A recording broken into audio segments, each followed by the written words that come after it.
Dear students, we were learning about hyperfine splitting in the last class. It is equivalent to the chemical shift in the NMR spectra, and it is caused by interaction between the electron spin and the nuclear spin. And when a single electron is interacting with one single nucleus, it will be split into 2i+1 peaks. And if a single electron is splitting with n equivalent nuclei, it will be split into 2ni+1 peaks. So that can be shown in the electron spin resonance spectra of hydrogen. Hydrogen contains one electron and one proton. So the electronic spin energy levels are split into -half and +half. So the selection rule for this electronic transition is delta ms is equal to ±1, where ms is the spin quantum number. And due to the interaction between the electron and the proton, the electron spin energy levels are again split into 4. As you can see in this diagram, it is split into 4, and which is represented by the nuclear spin quantum number. And the selection rule for this transition is delta mi equal to 0. Delta mi is equal to 0. That is, a transition can take place from -half to -half, and another transition can take place from +half to +half. So we get two peaks which is shown here. These are the two peaks, and the distance between the two peaks is called A. A is called the hyperfine splitting constant, and the center of the spectrum gives the G value, which is 2.0023. അതായത് നമ്മളിവിടെ ഒരു പ്രോട്ടോണും ഒരു ഇലക്ട്രോണും മാത്രമുള്ള ഒരു ആറ്റമാണ് consider ചെയ്യുന്നത്, hydrogen ആണ്. അപ്പൊ ഹൈഡ്രജന്റെ spin energy levels, ഇലക്ട്രോണിന്റെ സ്പിൻ എനർജി ലെവൽസ് രണ്ടായിട്ട് സ്പ്ലിറ്റ് ആവണം, -halfഉം +halfഉം. -halfഉം +halfഉം ആയി കഴിഞ്ഞിട്ട് അത് വീണ്ടും ആ പ്രോട്ടോൺ, ആ ഇലക്ട്രോൺ പ്രോട്ടോൺ ആയിട്ട് ഇന്ററാക്ട് ചെയ്യുന്നുണ്ട്, ഹൈഡ്രജനിലുള്ള പ്രോട്ടോൺ ആയിട്ട് ഇന്ററാക്ട് ചെയ്യുന്നുണ്ട്. അങ്ങനെ അത് 4ആയിട്ട് സ്പ്ലിറ്റ് ചെയ്യുന്നുണ്ട്. 4ആയിട്ട് സ്പ്ലിറ്റ് ചെയ്യാന്ന് പറഞ്ഞിട്ടുണ്ടെങ്കിൽ -half തന്നെ +halfഉം -halfഉം ആയിട്ട്. അതായത് ഇലക്ട്രോണിന്റെ സ്പിന്ന് -half താഴേക്കാണെങ്കിൽ പ്രോട്ടോണിന്റെ സ്പിന്ന് മുകളിലേക്കായിരിക്കും. ഇലക്ട്രോണിന്റെ സ്പിന്ന് താഴേക്കാണെങ്കിൽ പ്രോട്ടോണിന്റെ സ്പിന്നും താഴേക്ക്, അങ്ങനെ വരാം. അതുപോലെ ഇലക്ട്രോണിന്റെ സ്പിന്ന് മുകളിലേക്കാണെങ്കിൽ ഈ പ്രോട്ടോണിന്റെ സ്പിന്ന് താഴേക്കായിട്ട് വരുന്ന ഒരു അവസ്ഥയുണ്ട്. പിന്നെ 2 ഇലക്ട്രോണിന്റെ സ്പിന്നും മുകളിലേക്ക് വരുന്നത് അതും ഉണ്ട്. അപ്പൊ അങ്ങനെ 4 എനർജി ലെവൽസ് വരും. ആ 4 എനർജി ലെവൽസ് തമ്മിലുള്ള ട്രാൻസിഷൻ ഗവേൺ ചെയ്യുന്ന സെലക്ഷൻ റൂൾ എന്ന് പറയുന്നത് ഡെൽറ്റ mi ഈക്വൽ ടു 0 ആണ്. ഡെൽറ്റ mi ഈക്വൽ ടു 0 എന്ന് പറഞ്ഞു കഴിഞ്ഞിട്ടുണ്ടെങ്കിൽ എന്തുവരും, mi 0 ആവണമെങ്കിൽ ഇവിടെ നിന്ന് ഇങ്ങോട്ട് -halfൽ നിന്ന് -halfലേക്ക് പോവാം, അതുപോലെ +halfൽ നിന്ന് +halfലേക്ക് പോവാം. അപ്പൊ എന്താവും, അപ്പൊ ഡെൽറ്റ mi ഈക്വൽ ടു 0 ആണ്. -half എന്ത് വരും, 0 വരും. അതുപോലെ +half +half എന്ത് വരും, 0 വരും. അപ്പൊ അതാണ് സെലക്ഷൻ റൂൾ. അതുകൊണ്ട് നമുക്ക് 2 പീക്ക് കിട്ടും. ഇതാണ് 2 പീക്ക് ഹൈഡ്രജന്റെ. ഇതുപോലെ തന്നെ നമുക്ക് വേറെ മോളിക്യൂൾസ് കൺസിഡർ ചെയ്യാവുന്നതാണ്. വേറെ മോളിക്യൂൾസിന് ഇവിടെ ഒരു ഹൈഡ്രജനിൽ ഒരു പ്രോട്ടോണും ഒരു ഇലക്ട്രോണും മാത്രമേ ഉണ്ടായുള്ളൂ. വേറെ സ്പീഷീസ്, മോളിക്യൂൾസ് അല്ല, റാഡിക്കൽസ് ആണ് കൺസിഡർ ചെയ്യുക. വേറെ സ്പീഷീസ് എടുത്തു കഴിഞ്ഞിട്ടുണ്ടെങ്കിൽ കൂടുതൽ ന്യൂക്ലിയസ് ഉണ്ടാവും, അല്ലെങ്കിൽ കൂടുതൽ ഇന്ററാക്ട് ചെയ്യുന്ന എന്താ പറയാ പ്രോട്ടോൺസ് ഉണ്ടാവാൻ സാധ്യതയുണ്ട്. അപ്പൊ അങ്ങനെ ഒന്നാണ്. അങ്ങനെ വരുമ്പോൾ നമുക്ക് ഫോർമുല ഇത് ഉപയോഗിച്ചാൽ മതി, 2ni+1. അത്രയും പീക്സ് ആണ് ഉണ്ടാവുക. I എപ്പോഴും ഹാഫ് ആയിരിക്കും. എന്താ, ഹൈഡ്രജൻ ആണെങ്കിൽ I എപ്പോഴും ഹാഫ് ആയിരിക്കും.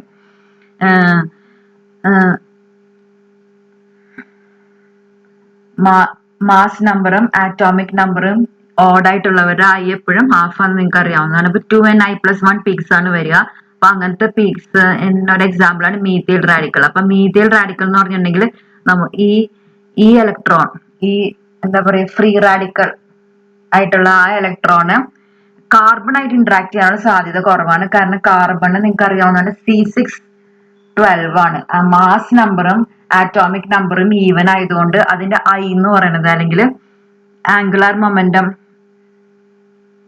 അല്ലെങ്കിൽ spin angular momentum quantum number എന്ന് പറയുന്നത് 0 ആണ്. I ഈക്വൽ ടു 0 ആണ്. അതുകൊണ്ട് അതുമായിട്ട് ഇന്ററാക്ട് ചെയ്യാൻ പറ്റില്ല. പിന്നെ ഈ ഇലക്ട്രോൺ എന്താ പറയുക, ഈ പാരാമാഗ്നറ്റിക് ആയിട്ടുള്ള ഇലക്ട്രോൺ ഇന്ററാക്ട് ചെയ്യാനുള്ളത് പിന്നെ 3 ഹൈഡ്രജൻ ഉണ്ട്. 3 ഹൈഡ്രജന്റെ മാസ് നമ്പറും എന്താ പറയാ, മാസ് നമ്പർ ഓഡ് ആയതുകൊണ്ട് അതുമായിട്ട് ഇന്ററാക്ട് ചെയ്യും. കാരണം I = ½ ആണ്. എപ്പോഴും ഹൈഡ്രജന്റെ I എന്ന് പറയുന്നത് എപ്പോഴും ½ ആണ്. അപ്പൊ അവരുമായിട്ട് ഇന്ററാക്ട് ചെയ്യും. അപ്പൊ നമുക്ക് ഈ ഫോർമുലയിൽ ഇട്ട് നോക്കാം. 2 × n എത്ര ഉണ്ട്? 3 ആണ്. 3 ന്യൂക്ലിയൈ ആണ്. 3 ന്യൂക്ലിയൈ ആകുമ്പോൾ 3. I എത്രയാണെന്ന് അറിയാം, ½ ആണ്. +1. അപ്പൊ എന്ത് വരും? 2 × 3 × 1/2 +1. അപ്പൊ എന്ത് കിട്ടുക? 3 ആണ് കിട്ടുക. അല്ല, 2 × 3 × 1/2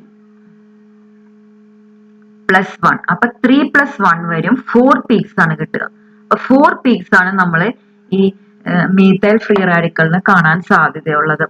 അപ്പൊ മീഥൈൽ ഫ്രീ റാഡിക്കലിന്റെ പീക്സ് ഇവിടെ കാണിച്ചിട്ടുണ്ട്. എന്താ പറയുക, ഇലക്ട്രോണിന്റെ സ്പിൻ എനർജി ലെവൽസ് ആണ് ഈ കാണിച്ചിരിക്കുന്നത്. -12ഉം +12ഉം. ഒരു ഇലക്ട്രോൺ, ഫ്രീ റാഡിക്കൽ ആയിട്ടുള്ള ഇലക്ട്രോണിന്റെ സ്പിൻ എനർജി ലെവൽസ് ആണ്. പിന്നെ അത് വീണ്ടും സ്പ്ലിറ്റ് ആവുന്നുണ്ട്. വീണ്ടും 4ആയിട്ട് സ്പ്ലിറ്റ് ആവുന്നുണ്ട്. കാരണം എന്തുകൊണ്ടാ? 3 ഹൈഡ്രജനായിട്ട് അത് ഇന്ററാക്ട് ചെയ്യുന്നുണ്ട്. 3 ഹൈഡ്രജനായിട്ട് ഇന്ററാക്ട് ചെയ്യുമ്പോൾ ഓരോ ഇലക്ട്രോണിക് സ്പിൻ എനർജി ലെവൽസും 4ആയിട്ട് സ്പ്ലിറ്റ് ആവുന്നുണ്ട്. അത് നിങ്ങൾക്ക് ഇവിടെ കാണാവുന്നതാണ്. ഇത് നോക്കിക്കോളുക. ഇത് +3/2 +3/2 +1/2 -1/2 -3/2 -3/2 -2 +1/2 -3/2. അങ്ങനെ നിങ്ങൾക്ക് ഇത് കാണാവുന്നതാണ്. ഈ സെലക്ഷൻ റൂൾ ഞാൻ പറഞ്ഞു, ഇത് തന്നെയാണ്. ΔMs = +or -1. അതായത് ഇവിടെ ഇരിക്കുന്ന ഒരു ഇലക്ട്രോണ് ഇങ്ങോട്ടേക്ക് പോവാം. അപ്പൊ അതിനെയാണ് ΔMs = +or -1 എന്ന് വിളിക്കുന്നത്. And ΔMi = 0. Mi എപ്പോഴും change in ΔMi should be 0. അങ്ങനെയാണെങ്കിൽ നമുക്ക് ഏതൊക്കെ ട്രാൻസിഷൻസ് ആണ് സമ്മതിക്കാൻ പറ്റുള്ളൂ? -3/2 -3/2ലേക്ക് പോവാം. കാരണം അവിടെ 0 ആണ്. ΔMi 0 ആണ്. അതുപോലെ -12 നിന്ന് -12ലേക്ക് പോവാം. അവിടെ ΔMi 0 ആണ്. അതുപോലെ +12 നിന്ന് +12ലേക്ക് പോവാം. അവിടെ ΔMi 0 ആണ്. പിന്നെ +3/2 നിന്ന് +3/2ലേക്ക് പോവാം. അവിടെ ΔMi എന്ന് പറയുന്നത് 0 ആണ്. വേറെ ട്രാൻസിഷൻസ് ഒന്നും പറ്റില്ല. ഇവിടെ ഇരിക്കുന്ന +3/2 ഇരിക്കുന്ന ഒരു ഇലക്ട്രോൺ ഒരിക്കലും -3/2ലേക്ക് പോകാൻ പറ്റില്ല. കാരണം അത് അലൗഡ് ട്രാൻസിഷൻ അല്ല. That is against selection rule. അതുകൊണ്ട് ആ ട്രാൻസിഷൻസ് നടക്കില്ല. അപ്പൊ നമുക്ക് 4 പീക്സ് ആണ് കാണുക. 4 പീക്സ് ഇതിന്റെ സ്പെക്ട്രത്തിൽ, ESR സ്പെക്ട്രത്തിൽ നമുക്ക് കാണാൻ പറ്റും. ഓക്കെ. ഇനി പോസിബിൾ സ്പിൻ അറേഞ്ച്മെന്റ്സ് ആണ് ഈ കാണിച്ചിരിക്കുന്നത്. പോസിബിൾ സ്പിൻ അറേഞ്ച്മെന്റ്സ് എന്ന് പറയുന്നത്, ഞാൻ പറഞ്ഞു 3 പ്രോട്ടോൺ ആണ്, അല്ലെങ്കിൽ 3 ഹൈഡ്രജൻ ആറ്റമാണ് ഈ മീഥൈൽ ഫ്രീ റാഡിക്കൽ ഉള്ളത്. ആ 3 ഹൈഡ്രജന്റെ സ്പിന്ന് ഒന്നെങ്കിൽ എല്ലാവരും താഴേക്ക് തിരിഞ്ഞിരിക്കുന്നു, അല്ലെങ്കിലോ ഓരോ ഹൈഡ്രജന് മാത്രം താഴേക്ക്, അല്ലെ, ഓരോ ഹൈഡ്രജന് മാത്രം മുകളിലേക്ക് തിരിഞ്ഞിരിക്കുന്നു, ബാക്കി 2 താഴേക്ക് തിരിഞ്ഞിരിക്കുന്നു. ആ പോസിബിലിറ്റി ഉണ്ട്. പിന്നെയുള്ള പോസിബിലിറ്റി എന്ന് പറയുന്നത്, ഒരെണ്ണം മാത്രം താഴേക്ക് തിരിയുമ്പോൾ ബാക്കിയുള്ളതെല്ലാം മുകളിലേക്ക് തിരിയുന്നു. അതാണ് ഇവിടെ കാണിച്ചിരിക്കുന്നത്. പിന്നെ 3 മുകളിലേക്ക് തിരിഞ്ഞിരിക്കുന്ന അപ് സ്പിൻ അങ്ങനെ വരാവുന്നതാണ്. അതാണ് ഈ കാണിച്ചിരിക്കുന്ന പോസിബിൾ ട്രാൻസിഷൻസ് എന്ന് പറയുന്നത്. അപ്പൊ ഇതിന്റെ റേഷ്യോ നിങ്ങൾക്ക് മനസ്സിലാവും. 1:, ഇവിടെ ഒരു ഓറിയന്റേഷൻ ഉള്ളൂ. ഇവിടെ ആണെങ്കിൽ 3 ഓറിയന്റേഷൻ കാണാം. മുകളിലത്തേലും 3 ഓറിയന്റേഷൻ കാണാം. ഇവിടെ ഒരു ഓറിയന്റേഷൻ ഉള്ളൂ. അതാണ് വാല്യൂസ് ഇങ്ങനെ വരുന്നത്. -3/2 -1/2 -1/2 എന്ന് വരാനുള്ള കാരണം എന്ന് പറഞ്ഞാൽ ഈ 2 സ്പിന്നും ക്യാൻസൽ ആവും. അപ്പൊ എന്താ, ഇതിന്റെ മാത്രമേ ഉള്ളൂ, ഈ ഇലക്ട്രോണിന്റെ മാത്രമേ ഉള്ളൂ. അതാണ് -1/2. അതുപോലെ മുകളിലത്തേലും എന്താ, ഈ 2 സ്പിന്നും ക്യാൻസൽ ആവും. അപ്പൊ ഈ മുകളിലേക്ക് കാണിച്ചിരിക്കുന്നതിന്റെ മാത്രം സ്പിന്നുള്ളതാണ് +1/2. ഇവിടെ എന്ത് വരും? ഇവിടെ 3 എണ്ണത്തിന്റെ സ്പിന്ന് നമ്മൾ കൗണ്ട് ചെയ്യണം. അതുകൊണ്ടാണത് +3/2 ആയിട്ട് വരുന്നത്. ഓക്കെ. അപ്പൊ ഇതിന്റെ റേഷ്യോ എന്ന് പറയുന്നത് 1 ആണ്. ഇവിടെ 3 റേഷ്യോ ഉണ്ട്. 1:3:3:1. അപ്പൊ പീക്സ് 4 പീക്ക് നമുക്ക് കിട്ടുമ്പോ 4 പീക്ക് കിട്ടും. ഇതുപോലെ 4 പീക്ക് നമുക്ക് മീഥൈൽ ഫ്രീ റാഡിക്കലിന് കാണാൻ പറ്റും. പക്ഷെ ratio, area of the peaks എന്ന് പറയുന്നത് 1:3:3:1. ആ റേഷ്യോയിലാണ്. ഇതാണ് ട്രാൻസിഷൻസ് വ്യക്തമായിട്ട് കാണിച്ചിട്ടുണ്ട്. -12 നിന്ന് +12ലേക്ക്. അതായത് ΔMi = 0 ആണെങ്കിൽ ഇവിടെ നിന്ന് ഇങ്ങോട്ടേക്ക് -3/2 -3/2ലേക്ക്, -1/2 -1/2ലേക്ക്, +1/2 +1/2ലേക്ക്, +3/2 +3/2ലേക്ക്. ഈ ഡിസ്റ്റൻസ് ബിറ്റ്വീൻ പീക്കിനെയാണ് നമ്മൾ ഹൈപ്പർഫൈൻ സ്പ്ലിറ്റിംഗ് കോൺസ്റ്റന്റ് എന്ന് വിളിക്കുന്നത്. അപ്പൊ 4 പീക്ക് ഇങ്ങനെ കിട്ടും methyl free radical. Okay, so in methyl free radical, because the carbon nucleus I is equal to 0, it has no net spin. So the interaction of the unpaired electron with the spins of the 3 protons is considered, and the 2 spin states of the electron can interact with the 4 spin states of the hydrogen nuclei, thus making 4 transitions in accordance with the ESR selection rule. Delta Ms is equal to plus or minus 1 and delta Mi is equal to 0. The spectrum of methyl radical thus contains 4 lines, the relative intensities being in the ratio 1:3:3:1. Now let us discuss the ESR spectrum of the cycloheptatrienyl radical. The cycloheptatrienyl radical or the tropyl radical can be generated by UV irradiation of cycloheptatriene in naphthalene.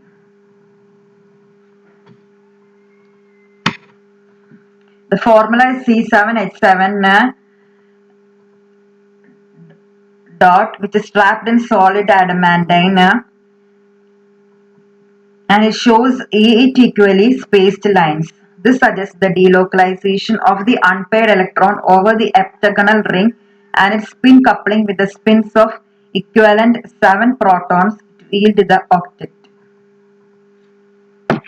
Cycloheptatrienyl എന്ന് പറയുന്നുണ്ടെങ്കിൽ UV radiations കടത്തി വിട്ട് കഴിഞ്ഞിട്ടുണ്ടെങ്കിൽ ഈ ഒരു hydrogen, ഇതാണ് സൈക്ലോഹെപ്റ്റാട്രൈനൈൽ, അതിൽ നിന്ന് ഒരു ഹൈഡ്രജൻ സ്പ്ലിറ്റ് ആയിട്ട് പോകും. അപ്പൊ നമുക്ക് ഇവിടെ ഒരു ഇലക്ട്രോണ് ഫ്രീ റാഡിക്കൽ ആയിട്ട് കിട്ടും. ഇതിനെയാണ് സൈക്ലോഹെപ്റ്റാട്രൈനൈൽ റാഡിക്കൽ എന്ന് വിളിക്കുന്നത്.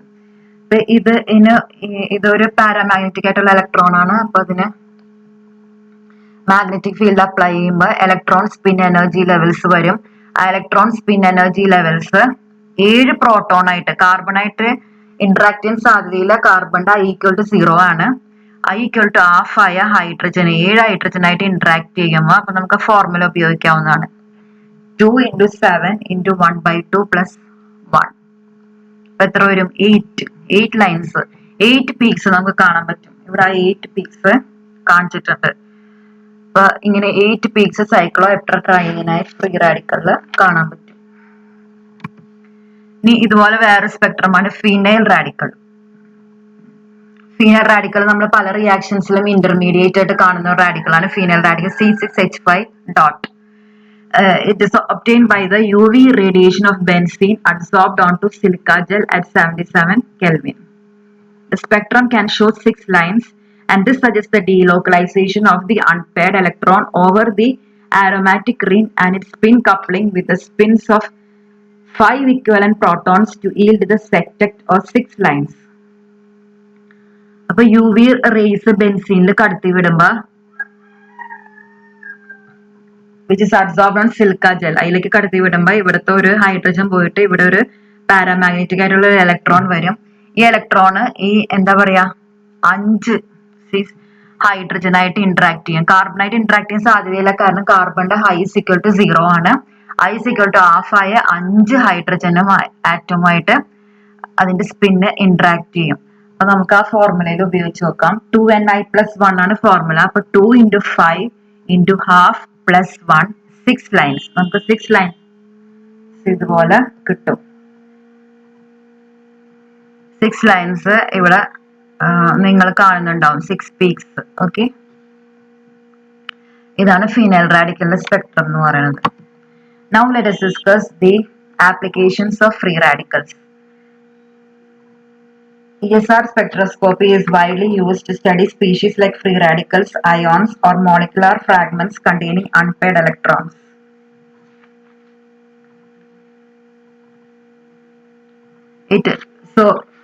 Each kind of free radical exhibits a characteristic hyperfine structure in its ESR spectrum. അതായത് ആദ്യത്തെ ആപ്ലിക്കേഷൻ എന്ന് പറയുന്നത് ഫ്രീ റാഡിക്കൽസിനെ ഐഡന്റിഫൈ ചെയ്യുക. ഫ്രീ റാഡിക്കൽസ് ഒരു കെമിക്കൽ റിയാക്ഷനിൽ ഉണ്ടാവുകയോ എന്ന് ഐഡന്റിഫൈ ചെയ്യാൻ നമുക്ക് ESR സ്പെക്ട്രം ഉപയോഗിക്കാവുന്നതാണ്. പിന്നെ Second is the determination of the relative concentrations of free radicals. Free റാഡിക്കലിന്റെ കോൺസെൻട്രേഷൻ അറിയണമെങ്കിൽ, അതായത് പീക്കിന്റെ ഇന്റൻസിറ്റി എന്ന് പറയുന്നത് എപ്പോഴും എത്ര ഫ്രീ റാഡിക്കൽ ഉണ്ട് അതിന് പ്രൊപ്പോർഷണൽ ആയിരിക്കും. അപ്പൊ പീക്കിന്റെ ഇന്റൻസിറ്റി നോക്കിയിട്ട് നമുക്ക് എത്ര ഫ്രീ റാഡിക്കൽസ് ഉണ്ടെന്ന് കണ്ടെത്താൻ പറ്റും. പിന്നെ സ്റ്റഡി ഓഫ് റിയാക്ഷൻ മെക്കാനിസം. എല്ലാ ഓർഗാനിക് എല്ലാ എന്നും പറയാൻ പറ്റില്ല, മിക്ക ഓർഗാനിക് റിയാക്ഷൻസിലും ഒരു ഫ്രീ റാഡിക്കൽ ഉണ്ടാവാൻ സാധ്യതയുണ്ട് ഇന്റർമീഡിയറ്റ് ആയിട്ട്. അപ്പൊ ആ ഇന്റർമീഡിയറ്റ് എത്ര നേരം ഉണ്ടായി, അതെങ്ങനെയാണ് പ്രോഡക്റ്റിലേക്ക് എത്തണം, അതൊക്കെ പഠിക്കണമെങ്കിൽ ഈ ESR സ്പെക്ട്രം നല്ലതാണ്. Study of the effect of ionising radiation on matter. അതായത് ഹൈ എനർജി റേഡിയേഷൻസ് ആയ എക്സ്റേസ്, ഗാമ റേസ് ഒക്കെ നമ്മള് അല്ലെങ്കിൽ ഇലക്ട്രോൺസ്, ആൽഫ പാർട്ടിക്കിൾസ് ഒക്കെ മാറ്ററുമായിട്ട് എങ്ങനെയാണ് ഇന്ററാക്ട് ചെയ്യണമെന്ന് പഠിക്കാൻ വേണ്ടി ESR സ്പെക്ട്രം ഉപയോഗിക്കാവുന്നതാണ്. Studies on the presence of unpaired electrons in molecules. അപ്പൊ അൺപെയർഡ് ഇലക്ട്രോൺ ഉള്ളവര് മാത്രമാണ് ESR സ്പെക്ട്രം കാണിക്കുള്ളൂ. അതുകൊണ്ട് തന്നെ അൺപെയർഡ് ഇലക്ട്രോൺസ് ഉണ്ടോ, അത് എത്ര എണ്ണം ഉണ്ട്, അതൊക്കെ പഠിക്കാൻ വേണ്ടി നമുക്ക് ESR സ്പെക്ട്രം എടുത്ത് നോക്കാവുന്നതാണ്. ഇതൊക്കെയാണ് important applications of ESR Spectra. So comparison of ESR spectra with NMR. Different energy states are produced due to the alignment of the nuclear magnetic moments relative to applied magnetic field, and the transition between these energy states occurs on the application of an appropriate frequency in the radio frequency region in NMR. But different energy states are produced due to the alignment of the electron magnetic moments relative to applied magnetic field, and the transition between these energy states occurs on the application of an appropriate frequency in the microwave region. ഇത് nuclear spin state തമ്മിലാണ് NMR നടക്കുന്നത്.